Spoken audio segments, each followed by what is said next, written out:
여러분, 우리가 살면서 어떤 완벽하고 철저한 계약을 맺는다고 한번 상상해 보세요. 네, 아주 꼼꼼하게 따져보겠죠. 맞아요. 진짜 아주 꼼꼼하게 약관을 읽고 내 시간, 청춘, 그리고 막 모든 에너지를 다 바쳐서 서명을 하는 거예요. 네네. 그리고 그 약속된 기한을 하루도 빠짐없이 완벽하게 채운 거죠.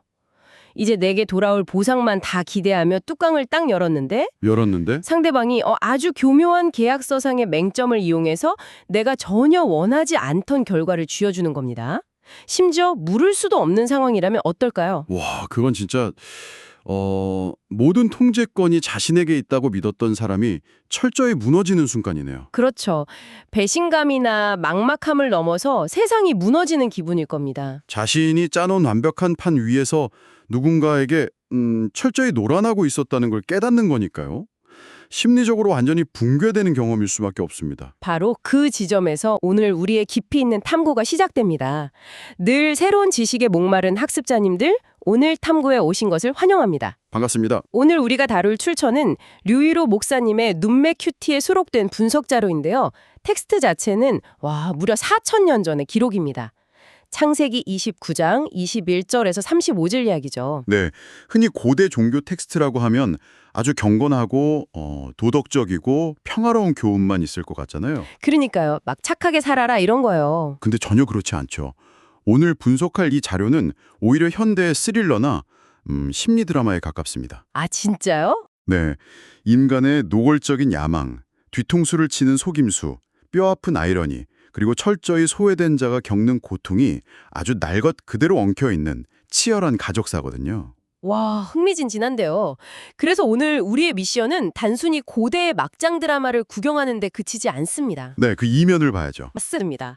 이 복잡한 서사 안에서 인간의 얄팍한 계산이 어떤 파국을 맞는지, 권력관계의 본질은 무엇인지 발굴해내는 겁니다. 그리고 그 폭력적인 구조 속에서 예상치 못한 치유와 회복의 순간들이 어떻게 등장하는지도요. 네네. 이 수천 년 전의 텍스트가 어떻게 지금 당장 현대사회를 살아가는 우리의 뼈를 때리는 통찰을 주는지 알아볼 텐데요. 자, 한번 파헤쳐 볼까요? 좋습니다. 먼저 이 사건이 벌어지게 된 부대를 좀 세팅해 볼 필요가 있어요. 주인공은 야곱이라는 인물입니다. 야곱이요? 네. 그는 자신이 첫눈에 반해 깊이 사랑하게 된 여인 라헬과 결혼하기 위해서 그녀의 아버지이자 자신의 외삼촌인 라반 밑에서 무려 7년 동안이나 임금 한 푼 받지 않고 노동을 제공합니다. 7년이요? 무급으로요? 네. 텍스트 분석 자료를 보면 야곱이 라헬을 얼마나 사랑했는지 그 고된 7년의 세월을 단 며칠처럼 여겼다고 기록되어 있죠. 와, 7년을 며칠처럼 여길 정도의 사랑이라 엄청 낭만적이긴 하네요. 그렇죠. 그렇게 약속한 7년이 꽉 차고 드디어 고대하던 결혼식 날이 다가왔습니다. 드디어요. 그런데 여기서 역사상 가장 황당한 사기극이 벌어집니다. 첫날 밤을 보내고 다음날 아침에 야곱이 눈을 떠보니 자기 옆에 누워있던 건 7년 동안 애타게 바라본 라헬이 아니라 그녀의 언니인 레아였습니다. 헐. 아니 솔직히 이 부분은 자료를 읽으면서도 좀 납득이 안 갔어요. 야곱이 원래 머리 회전이 엄청나게 빠르고 눈치도 빠른 사람인데 네, 아주 영악한 인물이죠. 어떻게 자기랑 밤을 보낸 사람이 누군지도 모를 수가 있죠? 목소리든 얼굴이든 알아챘어야 하는 거 아닌가요? 그게 현대의 밝은 조명과 예식 문화를 생각하면 도저히 이해가 안 가는 게 당연합니다. 하지만 이 자료에서 짚어주는 당시 고대 근동지방의 역사적 문화적 배경의 디테일을 살펴보면 아귀가 딱 맞아떨어집니다. 아, 어떤 배경이 있었나요? 당시 결혼식은 보통 해가 진 밤에 시작해서 무려 일주일 동안이나 잔치가 지속되었습니다. 일주일이나요? 와, 체력도 대단하네요. 잔치 내내 엄청난 양의 포도주가 소비되었죠. 게다가 신부는 아주 두꺼운 베일로 얼굴을 완전히 가리는 것이 관습이었고요. 아, 베일로. 네, 그리고 신혼부부가 들어간 텐트 안은 불빛 하나 없이 칠흑같이 어두웠습니다. 아하, 그러니까 야곱은 이미 일주일간의 잔치로 술에 엄청 취해 있었을 가능성이 높고 네네, 텐트 안은 시각이 완전히 차단된 상태였다는 거군요. 맞습니다. 라반은 이 완벽한 조건들을 이용해서 아주 교묘하게 첫째 딸 레아를 텐트 안으로 밀어넣은 겁니다. 와, 진짜 치밀하네요. 게다가 라반의 치밀함은 여기서 끝이 아니에요. 야곱이 의심하지 못하도록 평소 라헬에게 주려던 몸종 실바를 레아에게 딸려보냅니다. 세상에, 몸종까지요. 네, 어둠 속에서 야곱이 몸종의 존재를 확인하고 아, 라헬이 맞구나 라고 확신하게 만드는 장치까지 마련한 셈이죠. 와, 이건 정말 꿈에 그리던 회사에 들어가려고 7년짜리 무급 노예 계약을 맺고 뼈 빠지게 일했는데 이랬는데. 출근 첫날 전혀 원하지 않는 엉뚱한 부서로 발령받은 거나 마찬가지잖아요. 아주 적절한 비유네요. 게다가 라반이 진짜 무서운 게 처음에 야곱이 왔을 때 자기가 먼저 막 네가 내 조카이긴 하지만 어찌 공짜로 일하겠느냐. 내 품삯을 정하라. 고 선심 쓰듯 판을 깔아줬단 말이죠. 그랬었죠. 아주 자연스럽게요. 그래서 야곱이 라헬을 위해 7년 일하겠다고 자기 입으로 말하게 유도한 거였어요. 맞습니다. 그런데 가만히 생각해보면요. 야곱 이 사람도 과거 전적이 만만치 않잖아요. 아, 과거의 사기극 말씀이시군요. 네, 자기가 형 에서인 척 변장해서 눈먼 아버지 이삭을 속이고 장자의 축복을 가로챘던 인물이 바로 야곱 아닙니까? 네, 유명한 일화죠. 자기가 변장해서 아버지를 속였는데 이번엔 신부가 변장해서 자기를 속였어요. 이거 우연이라기엔 너무 완벽한 인과응보 아닌가요? 바로 그겁니다. 여기서 흥미로운 점은 라반이 아침에 분노하여 길길이 날뛰는 야곱의 항의에 대답하는 방식입니다. 라반이 뭐라고 하죠? 야곱이 왜 나를 속이셨습니까? 라고 따져 묻자 라반이 아주 태연하게 이렇게 변명합니다. 우리 지방에서는 큰딸보다 작은 딸을 먼저 시집 보내는 법이 없네. 와, 진짜 얄밉네요. 네. 근데 이 한마디는 그냥 상황을 모면하려는 단순한 변명이 아닙니다. 텍스트 분석에 따르면 이 발언은 야곱의 과거를 향해 날아간 아주 뼈아픈 일격입니다. 잠깐만요. 라반이 야곱이 형을 속이고 장자권을 빼앗은 과거를 알고 일부러 그 말을 한 걸까요? 라반이 구체적인 사건의 내막을 다 알았는지는 확실치 않아요. 하지만 문학적 장치로서 텍스트가 전달하려는 메시지는 명확합니다. 어떤 메시지죠? 야곱은 과거에 오직 자신의 이익을 위해서 장자라는 형제 간의 출생 서열을 철저히 무시하고 짓밟았던 인물입니다. 아, 그렇죠. 자기가 동생인데 장자권을 뺏었으니까요. 그런데 바로 그 서열을 무시하면 안 된다는 지역관습의 명분 앞에서 이번엔 자신이 완벽하게 당한 거죠. 와, 소름 돋네요. 남을 속이는데 천재적이었던 야곱이 네, 자신보다 한 수 위인 라반을 만나서 과거 자기가 저지른 행동의 대가를 그것도 가장 원했던 걸 빼앗기는 방식으로 치르게 된 거군요. 맞습니다. 아주 뼈저리게 치르게 된 겁니다. 진짜 숨막히는 아이러니네요. 자기가 파놓은 함정의 메커니즘 그대로 자기가 빠져버린 꼴이니까요. 네, 완벽한 함정이었죠. 자, 그럼 야곱과 라반, 이 두 남자가 속임수가 밝혀진 직후에 어떤 협상을 벌이는지 그 상황으로 넘어가 보죠. 이미 엎질러진 물이고 레아와는 돌이킬 수 없는 밤을 보내버렸습니다. 네네. 저는 여기서 야곱이 다 엎어버리고 떠날 줄 알았는데 이 두 사람의 끊임없는 이익 계산과 두뇌 싸움이 계속 이어지더라고요. 라반은 이 혼란스러운 상황마저 자기에게 유리하게 끌고 가는데 천부적인 재능을 보입니다. 진짜 무서운 사람이에요. 자신의 속임수를 지역관습으로 정당화한 다음 분노한 야곱에게 새로운 거래를 딱 던지죠. 새로운 거래요? 네. 일단 레아와의 일주일간의 결혼식 잔치 기간을 마저 채우라는 겁니다. 그러면 네가 진짜 원하는 동생 라헬도 아내로 주겠다고요. 웬일로요? 단 조건이 붙습니다. 나를 위해 7년을 더 일하라는 거였습니다. 와, 진짜 최악의 악덕 고용주네요.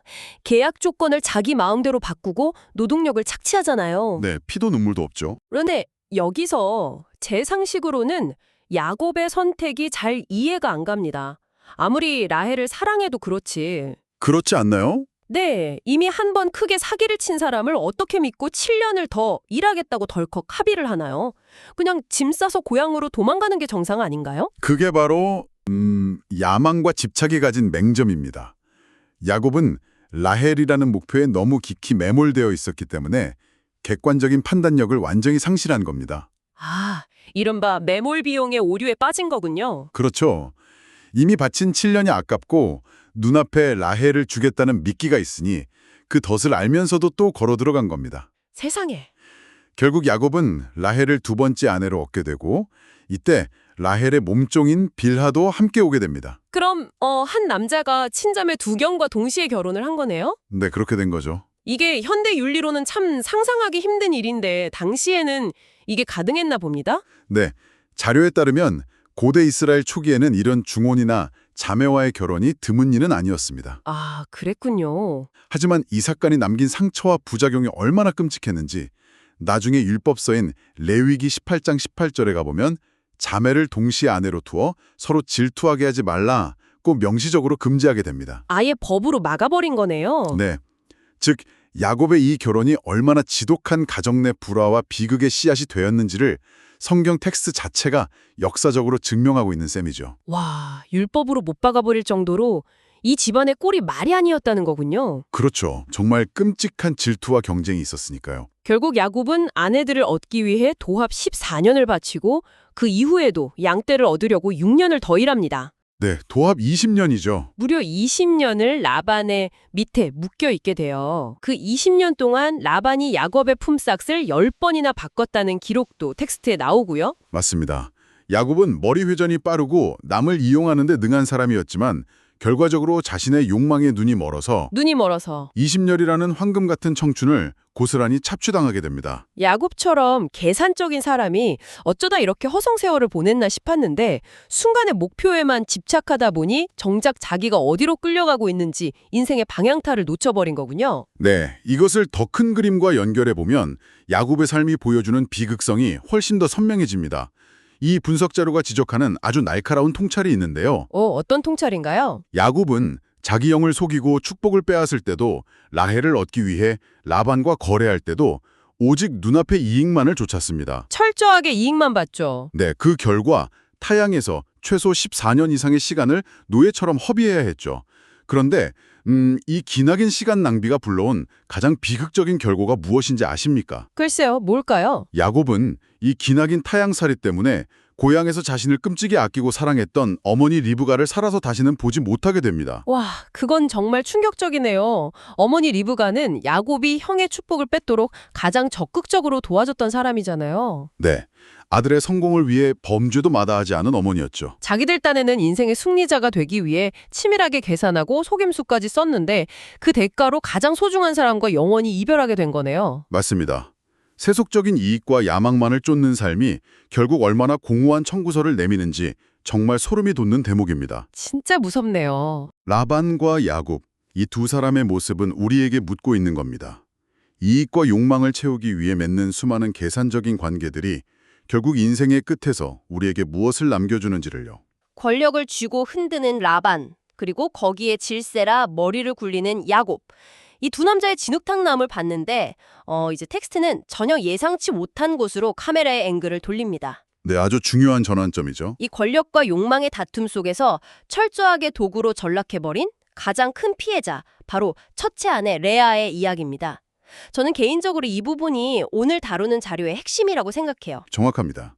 본문 자료의 분석을 보면 레아의 상황이 얼마나 비참했는지 알 수 있습니다. 진짜 비참했죠. 네, 야곱은 라반과의 계약 때문에 어쩔 수 없이 레아를 아내로 두긴 했지만 철저히 그녀를 외면하고 방치했습니다. 투명 인간 취급을 한 거네요. 그렇죠. 야곱의 사랑과 관심은 오직 동생 라헬에게만 향해 있었죠. 레아의 입장에서 한번 생각해 보십시오. 아버지 라반에게는 그저 야곱의 노동력을 연장하기 위한 미끼로 이용당했고 네네. 남편 야곱에게는 평생 사랑받지 못하는 원치 않는 짐 취급을 받았습니다. 철저한 소외와 고립 속에서 살아야 했죠. 가족 안에서 그렇게 고립되면 진짜 견디기 힘들 텐데요. 그런데 이 지독하게 가부장적이고 고대적인 텍스트에서 정말 놀라운 반전이 등장합니다. 네, 바로 신의 개입이죠. 맞아요. 세상의 모든 권력을 가진 남자들은 레아를 철저히 이용하고 버려뒀지만 신적인 존재, 즉 하나님은 이 철저히 소외된 여성을 주목하고 있었다고 텍스트는 선언합니다. 네. 분석 자료를 보면 하나님께서 레아가 사랑받지 못하는 것을 보시고 그녀의 태를 열어주셨다고 나와요. 반면에 남편의 사랑을 독차지하던 라헬은 오히려 아이를 가지지 못하죠. 네, 여기서 당시의 문화적 맥락을 반드시 짚고 넘어가야 합니다. 고대 이스라엘 사회에서 여성의 임신과 출산은 단순한 생물학적 현상이 아니었습니다. 아, 다른 의미가 있었나요? 그것은 철저히 신의 은총이자 개입으로 해석되었고요. 집안 내에서 여성의 생존권 및 지위와 직결되는 문제였습니다. 생존권까지요? 네, 즉 텍스트의 저자는 생명을 잉태하게 하신 신의 행동을 통해 아주 강력한 신학적 메시지를 던지는 겁니다. 신의 시선은 승리자나 사랑받는 자가 아니라 폭력적인 구조 속에서 버림받은 약자에게 향해 있다는 사실을요. 정말 흥미로워지는 부분은 바로 여기예요.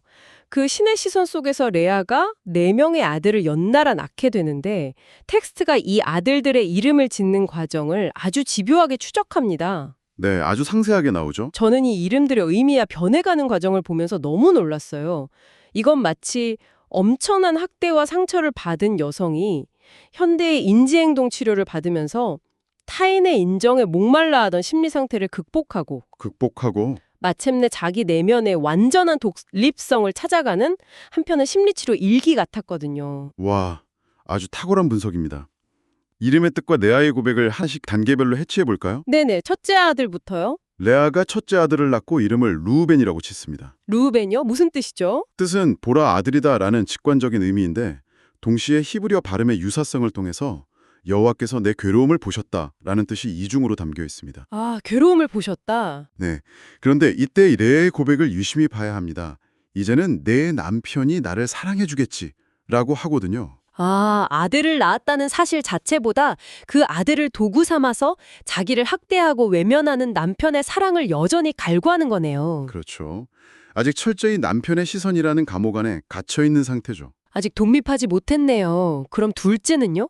둘째 아들 시몬을 낳습니다. 시몬은 들으심이라는 뜻인데 레아는 하나님께서 내가 사랑받지 못함을 들으셨다고 고백합니다. 아, 내가 사랑받지 못함을. 네.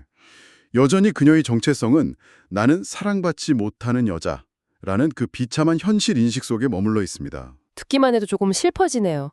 이어서 셋째 아들 레위를 낳을 때는 어떤가요? 이름의 뜻이 연합함이잖아요. 맞아요. 레아는 셋째를 품에 안고 이렇게 기대합니다.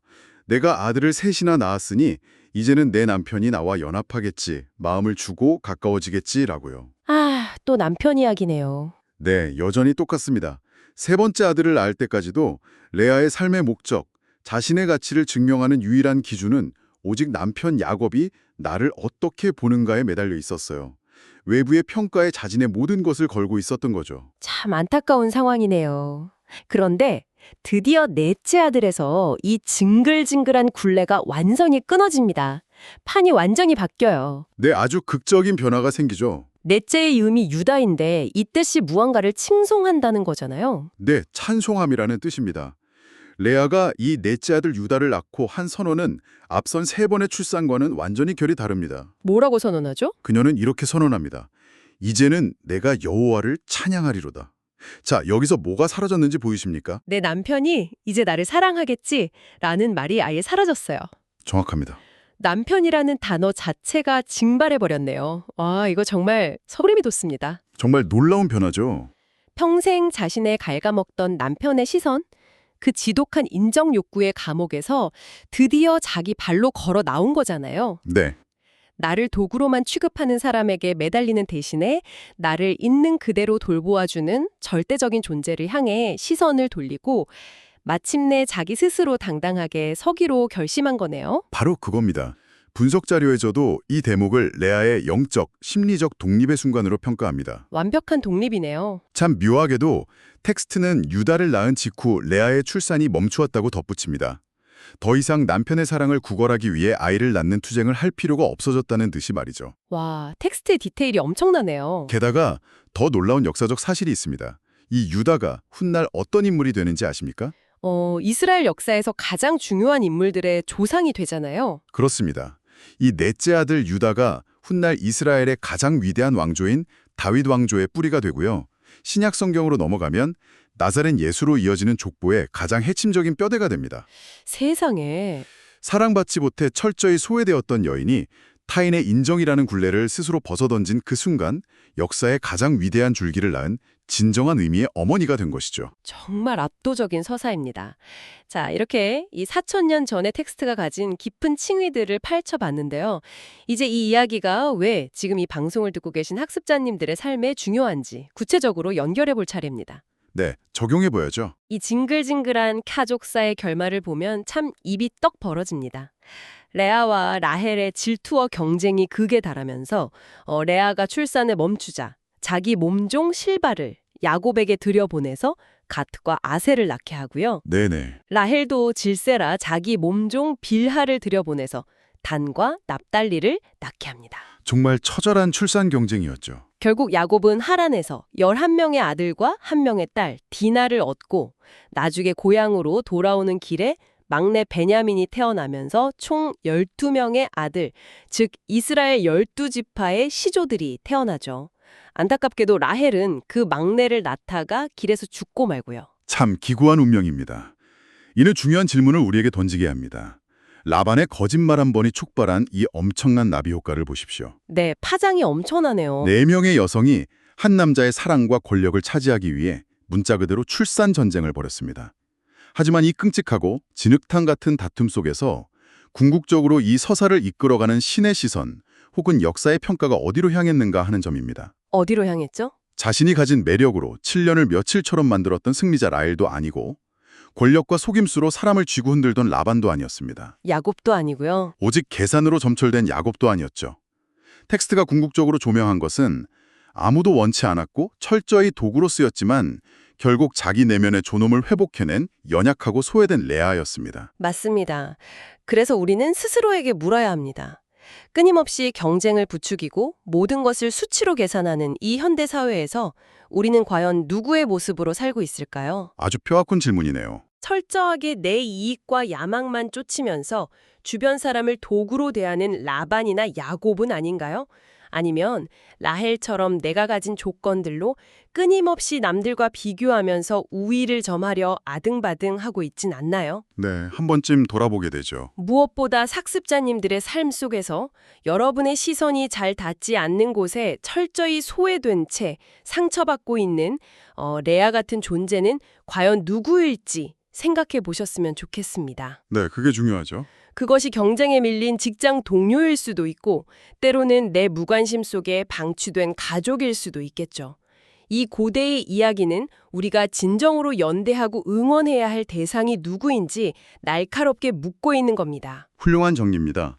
오늘 다룬 자료는 단순히 누가 누구를 더 교묘하게 속였는가 하는 자극적인 이야기가 아닙니다. 막장 드라마가 아니라는 거죠. 네, 타인을 도구화하고 이익을 쫓아 끝없이 계산하는 삶이 결국 얼마나 무의미하고 허망한 결과를 낳는지 보여주는 준엄한 경고장입니다. 맞습니다. 동시에 아무리 폭력적이고 억압적인 구조 속에 내던져진 피해자라 할지라도 결국 어떻게 자신의 존엄성을 회복하고 역사 속에서 위대한 의미를 찾아갈 수 있는지를 묵직하게 보여주는 희망의 기록이기도 하고요. 그래서 이 모든 게 대체 무슨 의미일까요? 오늘 이 탐구의 문을 열 때 우리가 완벽하다고 믿었던 계약이 무너지는 막막한 순간에 대해 이야기했었죠. 네, 처음에 그랬었죠. 우리는 살면서 수많은 계약서에 서명을 합니다. 그것은 직장일 수도 있고 인간관계일 수도 있고 어쩌면 세상이 말하는 성공이라는 기준일 수도 있습니다. 네네. 우리는 타인의 인정과 사랑이라는 보상을 기대하면서 거기에 목을 매지만 세상은 늘 라반처럼 교묘하게 조건을 바꾸고 우리를 좌절하게 만듭니다. 네가 아직 부족하니까 7년을 더 일해라 이런 식으로요. 그렇죠. 내 출신이 내 서열이 이러니까 참아라 하면서요. 하지만 오늘 우리가 만날 레아의 마지막 선언을 떠올려 보시길 바랍니다. 네, 아주 중요한 선언이었죠. 그녀는 자신을 외면하는 세상과 남편을 향한 투쟁을 멈추고 넷째 아들 유다를 안으며 선언했습니다. 이제는 내가 찬양하리로다. 정말 감동적인 순간입니다. 그 순간 그녀는 타인의 인정이라는 보상을 구걸하던 그 지독한 노예 계약서를 스스로 갈기갈기 찢어버린 겁니다. 세상이 나를 어떻게 평가하던 그 외부의 시선이라는 감옥에서 벗어나서 자기 스스로에게 온전한 가치를 부여하기로 결심한 거죠. 맞습니다. 놀랍게도 그 불안한 투쟁을 내려놓고 내면의 평화를 선택한 순간 그녀가 낳은 아들은 가장 위대한 왕조의 조상이 되었습니다. 네. 지금 혹시 세상이 당신의 가치를 알아주지 않는다고 혹은 누군가의 인정을 받지 못해서 끝없는 어둠의 텐트 안에 갇혀 있다고 느끼시나요? 어쩌면 많은 분들이 그렇게 느끼실지도 모릅니다. 만약 우리가 라반처럼 끝없이 조건을 바꾸고 착취하는 세상의 평가에 매달리기를 단호히 멈추고 레아처럼 내 스스로에게 온전한 가치를 부여하기 시작한다면 우리의 남은 삶은 앞으로 어떤 위대한 유산을 만들어가게 될까요? 이 깊은 질문을 여러분의 마음에 남기며 오늘의 탐구를 마치겠습니다. 들어주셔서 감사합니다.